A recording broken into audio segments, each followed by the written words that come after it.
Have you ever heard financial terms or concepts and thought, this doesn't make sense? Well, you're in luck. Welcome to Make It Make Sense, the podcast powered by Acclaim Federal Credit Union, where we break down the world of financial literacy. At Acclaim, our goal is to connect you to financial wellness, and this podcast is here to lead the way. Whether you're just starting out or looking to sharpen your financial skills, we've got you covered. Let's make it make sense together. Here's your host, Christy Smith. Welcome to episode 3 of Make It Make Sense. Today, we are going to talk about financial red flags and avoiding scams and protecting our money. And I can't think of anything better than protecting our money. I know we work really hard for it, and I can't think of a better subject than protecting our money. Today, we have Chelsea Treboniak. She is a West Point graduate and a U.S. Army veteran. She brings her passion for critical infrastructure protection to the financial sector through her leadership and advocacy. Serving on multiple boards, Chelsea also leads Critical Ops (ECRM) intelligence services, which detects and prevents fraud in the financial industry. Her work spans in-depth research such as publications on software sourcing and strategic deployment for security in various sectors, as well as hosting key events like Key Ops Annual Critical Infrastructure Modernization Conference. Chelsea's expertise positions her as a leading voice in enhancing operational integrity and security in the financial world. And I'm going to tell you, with a tongue-tying resume like that, Chelsea is a great guest, and we should all listen to what she has to say. And we are really excited to have her as our episode 3 guest on Make It Make Sense. So help me welcome Chelsea Treboniak. Chelsea, welcome to our podcast. Oh, gosh. Thank you so much for inviting me. It's a pleasure. And I always share with folks, my passion is to give back. So if there's a way that I can say, I've learned this, I'm learning about this, and here's everything I know, by all means, I'm more than happy to share. So yes, this whole topic in financial crimes, fraud, how do we protect our money? It's just frustrating to say the least, but at the same time, there's some things that we can do, especially as a credit union industry. So excited to chat with you today. Oh, well, thank you. I know time is our most precious resource, and for you to give your time for us today, we really appreciate that. We have seen, we see all kinds of different fraud, and, with technology, I think it's only going to get worse. And so we have to really try to take a proactive approach versus reactive sometimes, which I think we've kind of done in the past. But that's why this is such a sticky subject. So, I guess what the first thing I would like to ask you is, what are some prevalent financial scams targeting people today? So I'm going to start with just a little bit of a differentiator, because I think too often we sit and go, this is the scam today and fraud is so new and I'm not really sure how to navigate it. Well, frankly, I always like to preach that fraud is not new. All that's happening is we're really comparing a more traditional fraud perspective to a more modern fraud perspective. So when I say that, and I say traditional, this is more of those same straightforward methods that we're used to, we've seen, and I say used to just because they haven't gone away. That's things like check fraud and loan fraud and even insider threat fraud. Those type of things are still very prevalent, and I hate to admit it, but check fraud is still among our greatest vectors of attack. So that traditional perspective has just been one of those that's easier to detect almost, and it falls into those schemes that are easier to detect, generally because it involves a manual process. So when I say traditional fraud, it's one of those that, yes, the schemes exist and has not gone away. The fraud actors have just become more sophisticated and really advanced their modern fraud capability. So that's really when we look into things like digital transformation and we start to address things like cyber fraud. And a lot of these are more sophisticated and definitely more difficult to detect. And mainly because they're taking these processes that they recognize have worked in the past and they're layering it on top of it. So when I say traditional versus modern, it's not new, it's just more sophisticated, building on some of those tried and true methods they know work. And then it's very narrowly focused. So when I talk about prevalent financial scams, we're talking about things that are narrowly focused on a target audience because we know they're vulnerable. So this starts to introduce some of those scams we've all heard: elder fraud, imposter scam, investment fraud, and even account takeover. Those are some of those scams that we now are hearing repeatedly just because it is the sophisticated effort with a known target audience. Yeah. Oh my goodness. I can resonate with so much of that, what you just said. And we just worked on a fraud case with the Treasury. And, that's, again, check fraud. And like you said, check fraud has not went away. And it is something that we have to be vigilant. And then, elder fraud, that's something that we stay on really high alert because we're going to look after all of our members, but we're definitely going to look after our elderly members just to make sure they're taken care of. And sometimes they are the most vulnerable. And so, again, Chelsea and I had a conversation before we started recording, but, some of our older members are such a trusting generation. And that's a beautiful thing. And a lot of times people take advantage of that trust. And so that's really sad. So true. And it's one of those, you look at your mom and your dad, and mine are both 80s. So it's one of those, and I go, my dad constantly, he'll engage with folks that call all the time. And as long as I tell him, I said, if that's entertainment for you, great, feel free to play the game. But on the flip side, it's actually a very dangerous game to play, especially if you accidentally slip up and share anything. So what's another source of entertainment for you, Dad? Let's figure it out. It's not picking up the phone to talk with a scam artist. Let's figure out something different. And it's just truly that abuse of the loneliness that makes you almost physically sick. That why are we doing that? And why have we taken advantage of people in that sense? So yeah, you've nailed it. It's a sad story, but very true.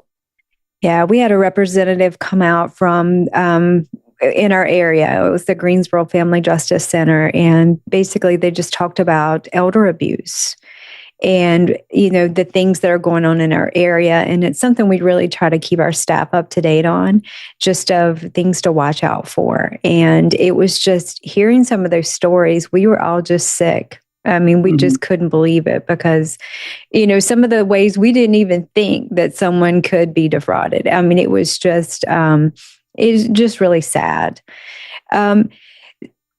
One of the things that I wanted to talk about is, how do we recognize this before it's too late? And I think that's, I guess the age-old question is, the member says, oh, I wish I would not have. And look, it's not just someone else. I wish I would not have done a lot of things. So, it's, it's not isolated. I'm not pointing fingers here. It's just, so how do we detect this earlier? How do we get more proactive with this? A lot of the onus has to go back on the actual members. And I encourage all the members that are listening to really take the moment to say, is this too good to be true? All of us would love to grab the winning lottery ticket tomorrow, but the likelihood of that is, I think, statistics have proven you have a better chance of being struck by lightning than winning lottery. So it's one of those where take the same scenario and put yourself in that moment. If it is truly too good to be true, with these promises of large sum of money with minimal effort on your behalf, it is. It is too good to be true. The second thing that individuals can do for themselves is really understand that urgencies or threats and things of that nature, your financial institution would never do that to you. So when your scammers are putting this pressure to act immediately and do it fast, and they often claim that you owe money or your account's going to be closed, that's not something your financial institution would do. So for us to just pause again and say, wait a second, I need to, as a member, recognize that this is a scam to then help out my financial institution and not have to mitigate, which then would be the post action. I'm doing something on the front end to protect myself and ultimately my financial institution. So I put a lot of the onus back to the members to say, you are a major player in stopping this whole fraud scheme from occurring. Now, flipping that over, we always put out a lot of education material. And I think sometimes we think folks have heard it, but it's just like any marketing play that somebody has to hear something 7 times before they'll actually do anything about it. So from the financial institution, when I say your members are perhaps the most vulnerable attack vector, please keep on educating. There's not enough education that you can provide. Offer lunch and learns, offer opportunities to come in for the members, like you've already stated. There's ways that we can explain what is, unusual communication feel like. And if there's typos in an email, and if it has a link that you need to click on, don't do it. And even some of those requests for sensitive information, clearly stating that as this credit union, we would not ask XYZ. So if asked, hang up. Just hang up. It's not rude. Hang up and call your financial institution. Make sure it's something you should be sharing. Oh, that's such good advice. It's the follow-up.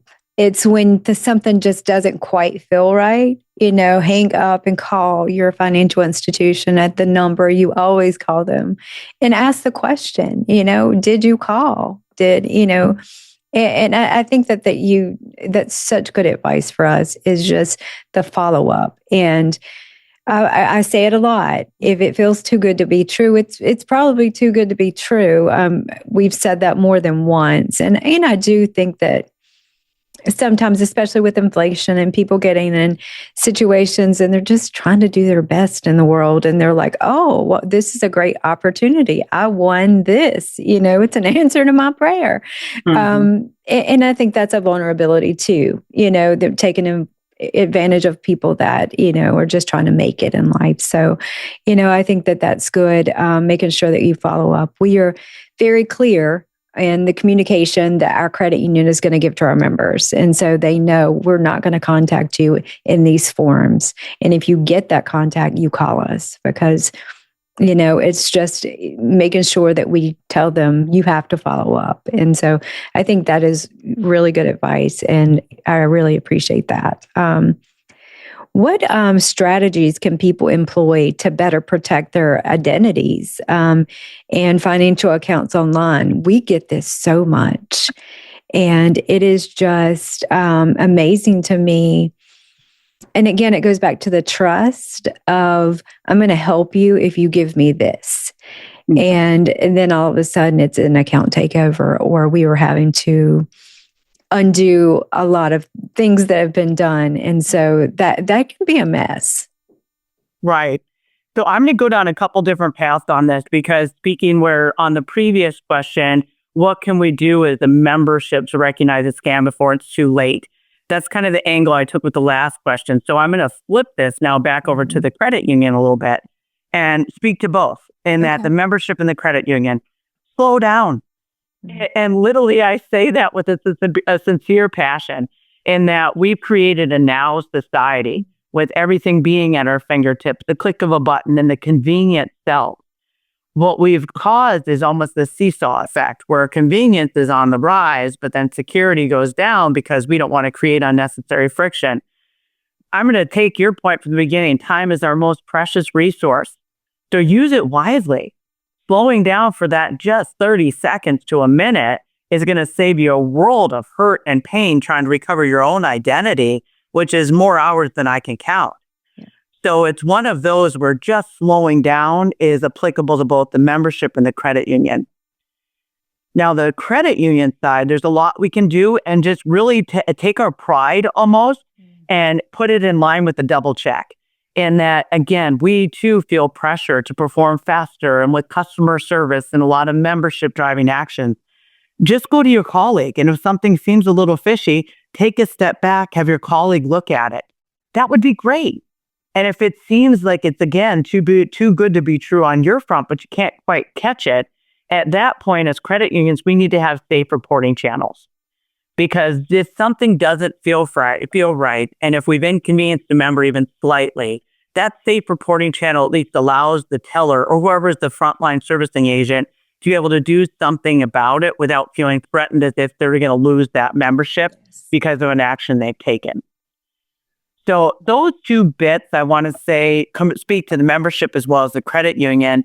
And then just going to the credit union specifically, there's a lot we can do in terms of rules and tools. So to speak on that a little bit, when I say rules, you can create these necessary friction points. And that's everything from multi-factor authentication to transaction limits and even enhanced verification processes. So you can set those rules as a credit union, again, communicate it back to the member. You also can then deploy tools that reinforce those rules. So when I say that, for example, we use a tool called You Be Here. And what it's doing is taking your camera feeds, splitting the camera feeds so that we can allow alerts to trigger perhaps red flags. And those are often normal instances. So if your standard person waits in a teleline for 6 minutes and then is seen for 3, anything over that 9-minute window, we can send a trigger and then send someone else in to help, or whatever your processes may be. Or another tool is also Q6 Cyber, and that's also what we use, in that that's sending you, again, it has a whole dashboard of it's proactively sharing any compromised accounts, mediums, such as cards and checks, and you can stop payment or stop issuing before it ever actually is sold in the deep or dark web. So these proactive steps are definitely strategies, from education to rules and then tools, that we definitely can take to protect our identities and even our accounts as a whole. Yeah. Again, that's just such good advice. Because we are a small staff, that makes it a little bit easier for us to do that pause and then, get your colleague and say, hey, what do you think about this? And,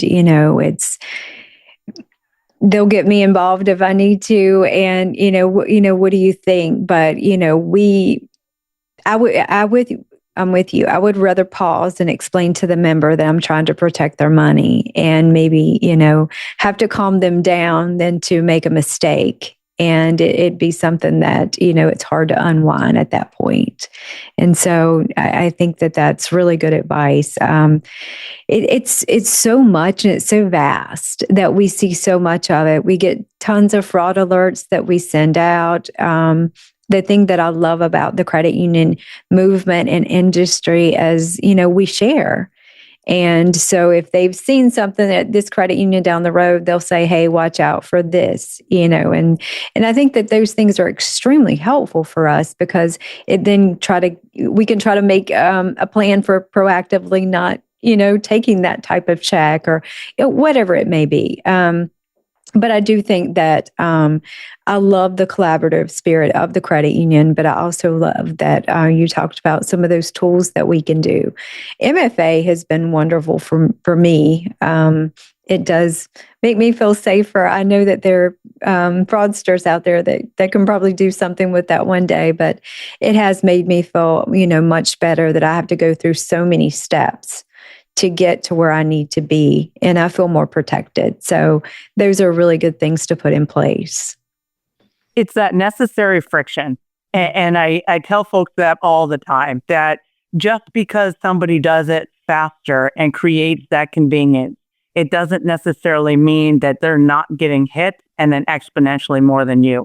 You're just not having the time to research into the cases that they're dealing with. So treating truly every member as a member, and then every credit union as a credit union, and that your membership.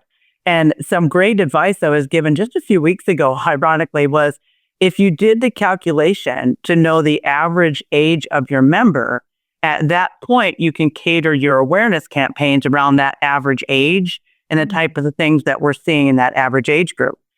And I found that very powerful because I am all about data.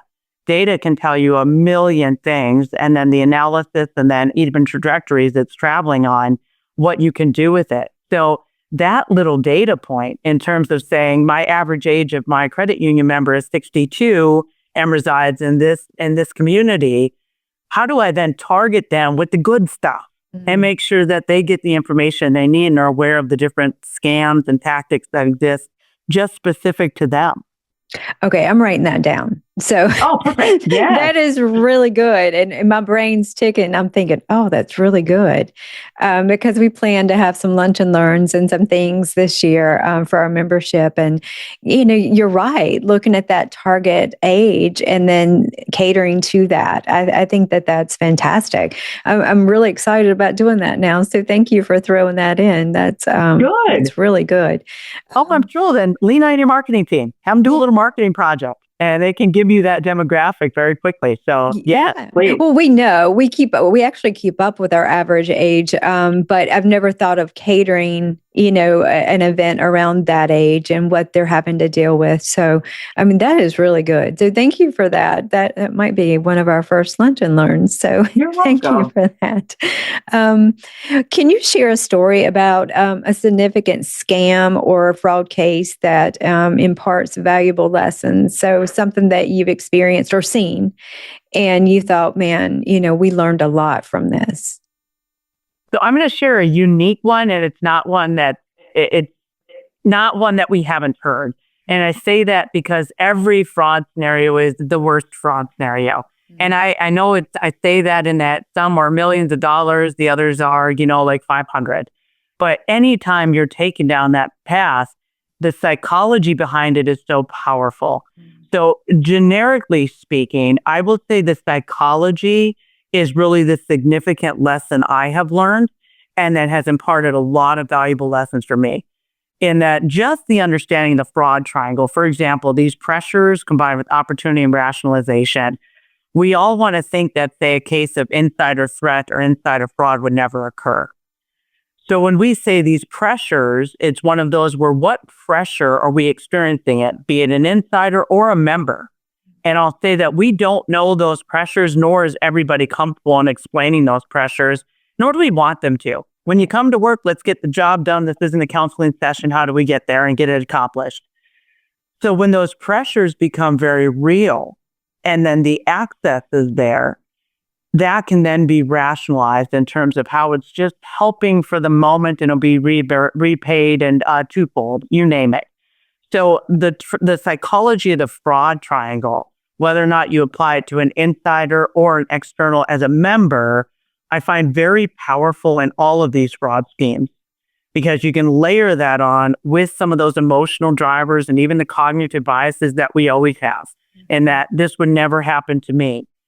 So generically speaking, I will say that the psychology piece of it is one of the significant scams that has really been interesting in terms of how they're abusing folks just by their very innate nature to act with the good and the trust in mind. Yeah, and we've seen it time and time again. And you're right. Sometimes I think that we don't realize the hats that our staff has to wear. They're trying to prevent the fraud. Then when it happens, they're trying to counsel the member on, these are the steps we need to take. And then we even go a step further and it's okay. And we're going to help you and we're going to get this fixed. But there's always this layer of embarrassment. Yes. That I've done something wrong. And, that sticks with people. And so it's just, and I don't want to say that, I don't want to normalize it for anyone. It shouldn't be normal, but I will say we've all fell for something. And in life, we have been like, why did we do that? I kind of mentioned earlier in the podcast that I have done things that I thought, why did I do that? I wish I would not have done that. And I think through education, I have learned, okay, back up. And especially with my position here, I really have to be careful because, I don't want to be the one that has to tell the board, I've done this. So right. I will delete things that are authentic, and they'll say, did you get my email? And I said, I wasn't expecting it. And so it looked fishy to me and I just deleted it. I'm sorry. But I'm very proactive when it comes to things like that. But, with our members, I do think the education is key, and you've given us a lot of great, great advice. This is our third podcast, and I have to apologize to our listeners because my voice is given out. But I wanted to press through. But I wanted to ask you a question, and this is a question that I have asked the previous two guests. And who in life has taught you, and let me preface this real quick. this is a financial podcast, and we named it Make It Make Sense because what we're trying to do is make sense of financial literacy in different avenues.